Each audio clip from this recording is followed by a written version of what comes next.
Bonjour tout le monde, la vidéo du jour concerne les conseils que je peux vous donner en cabinet quand vous venez me voir pour des douleurs de cheville, notamment suite à une ou plusieurs entorses. L'enjeu, comme d'habitude, ça va être moi en cabinet, l'objectif c'est de débloquer votre cheville, de redonner de la mobilité au niveau des articulations, et vous, votre enjeu, c'est d'entretenir cette mobilité pour qu'elle ne se reverrouille pas. Dans le cadre de la cheville, on va également travailler sur sa stabilité pour éviter les récidives d'entorse. L'objectif, ça va être de mobiliser et de renforcer et de stabiliser.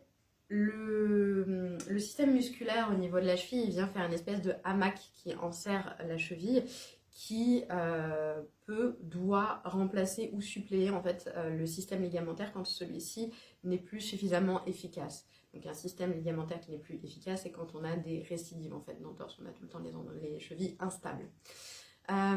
Donc, comme d'habitude, on commence par rappeler les axes de mobilité de cette articulation. Donc on a de l'extension, c'est quand on fait une pointe, on a de la flexion quand on ramène les orteils vers nous, on a de l'éversion quand on ramène les orteils vers l'extérieur, et de l'inversion, les orteils vers l'intérieur. Donc pour avoir une cheville mobile, il faut que ces axes soient libres, c'est-à-dire qu'il faut que notre cheville puisse bouger dans toutes ces directions. On va faire en 3 étapes. C'est-à-dire que quand on se fait une entorse de cheville, bon, déjà il faut réussir à évaluer la gravité, c'est pas toujours simple, donc le plus facile, on va chez le médecin. Grosso modo, quand on a une cheville qui craque et sur laquelle on ne peut pas s'appuyer, on ne peut pas se relever, on ne peut pas marcher dessus, c'est plutôt mauvais signe. Donc on voit le médecin, on voit pour faire une radio pour voir s'il n'y a pas un petit arrachement osseux. Sinon, sur les entorses dites bénignes, c'est-à-dire juste avec un étirement de ligament, on peut, dès les premières heures, mobiliser la cheville. Mais on va le faire en décharge, c'est-à-dire qu'on ne va pas mettre de poids dessus, on ne va pas mettre de poids de corps. Donc si on a une cheville qui est douloureuse et qui est gonflée, hop, en étant assis, on va venir travailler l'extension, on va venir travailler la flexion, on va venir travailler l'éversion et l'inversion. Et ça, autant de fois que nécessaire. Le fait de mobiliser votre articulation va vous permettre de drainer l'œdème.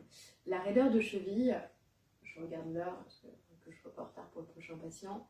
La raideur de cheville, elle est due à la fois à la contracture des muscles qui ont tenté vainement de rattraper votre articulation qui est partie un peu loin, et à de l'œdème, à de l'inflammation. Et le fait de se mobiliser, ça va permettre de drainer l'œdème et de remobiliser, de redonner un petit peu de mobilité à vos articulations. Donc ça, on va le faire autant de fois que nécessaire dans la journée, autant de fois que votre douleur le permet. La deuxième étape, on va travailler ces axes, mais en charge, c'est-à-dire contre résistance. Donc pour la flexion et l'extension, hop, donc tout ce qui va être squat, voilà, on voit qu'on est en charge, tout ce qui va être fente, hop, je ne suis pas dans le cadre, mais vous avez saisi le concept. On n'hésite pas à se stabiliser hein, si c'est trop douloureux.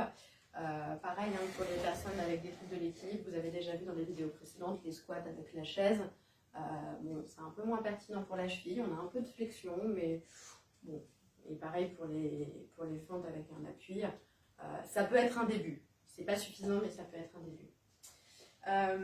Pour les inversions, les éversions, hop, j'attrape mon élastique. On va venir mettre une résistance avec un élastique. Hop. Alors attendez, je vais positionner à la base des orteils. On ramène. Hop. Et on fait des séries. On peut faire 15, 20 répétitions. Hop. 30 secondes de récup, vous le faites 5 fois. La même chose de l'autre côté.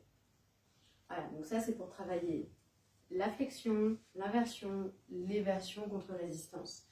Pour travailler l'extension, hop, et on va venir travailler sur la pointe des pieds. Un petit exercice que j'aime bien donner aux enfants, alors pas forcément dans le cadre d'entorse de cheville, mais juste pour mobiliser les articulations. Même si je doute qu'il y ait des enfants qui me regardent là présentement, on peut venir travailler hop, en marchant sur les talons. Hop, ça ne vous prend pas de temps pour aller de la salle de bain à la cuisine. Et puis inversement, pour travailler l'extension, on va venir marcher sur la pointe des pieds. Et vous ne voyez pas du tout ce que je suis en train de faire. Bon. Et pour travailler l'éversion, si votre cheville le permet, on va venir marcher comme des pingouins, avec sur les bords latéraux des pieds. D'accord ? On peut également travailler les muscles intrinsèques du pied. Parce que bon, là, je vous parle des muscles de la cheville, mais dans la stabilité du pied, vous avez aussi les muscles des pieds, vraiment sous les pieds, entre les orteils qui jouent. Et alors là, je vous invite, alors j'ai pas dû préparer ce qu'il fallait. Ah, je ne sais pas si je vais y arriver. Je vous invite, pour les travailler, tout simplement à faire ce que vos parents n'aimaient pas que vous fassiez quand vous étiez petit, à attraper les objets avec vos pieds. Et bien, je ne vais pas y arriver. Alors attendez, une question de dignité. Non. Bon, le stabilo, vraiment, ça marche pas du tout. Bon, allez. Donc, au-delà d'attraper des choses avec vos pieds, ce que vous pouvez aussi faire, si vous mettez par exemple, on va prendre le plaid du canapé. Si vous mettez le plaid du canapé, un chiffon ou quoi que ce soit par terre, vous allez vous amuser. Hop, alors là, c'est dommage parce qu'avec un zoom, ça aurait été quand même un petit peu mieux à faire glisser en fait votre plaid sur votre sol. Hein, vous attrapez le plaid avec les orteils. Voilà. Tac. Et donc là, de cette manière, vous allez travailler sur les muscles intrinsèques du pied. Et la dernière étape va consister à travailler avec des changements de direction en fait. Donc ça va être, l'idée ça va être de travailler par exemple en latéral, parce que les entorses de cheville évidemment ça se fait plutôt en externe, parfois en interne, mais du coup on va chercher à travailler les pas chassés. Voilà, comme ça vous voyez qu'au niveau de, vous travaillez la stabilité latérale, on va venir travailler les fentes sur les côtés, et puis de plus en plus vite. Hop. D'accord ? Comme ça vous créez un petit peu de vitesse et un petit peu d'instabilité pour tester votre cheville. Et pour finir, on va travailler aussi sur la proprioception. Alors moi, j'ai pas trop d'outils, contrairement au kiné. J'essaie de vous proposer des choses qui ne nécessitent pas d'investissement.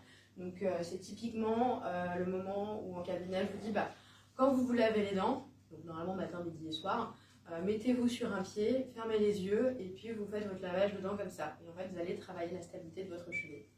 Voilà. Donc pour rappel, tous ces petits conseils en vidéo n'ont pas vocation à remplacer les séances de kiné. C'est juste un petit plus. Quand vous êtes dans mon cabinet, je vous donne quelques conseils pour continuer la prise en charge. Mais évidemment, je vous propose très très souvent de consulter un kiné pour vous faire bosser après vos séances d'ostéo. J'espère que ça a été clair. N'hésitez pas si vous avez des questions, aucun souci. Je vous souhaite une très bonne journée. À bientôt.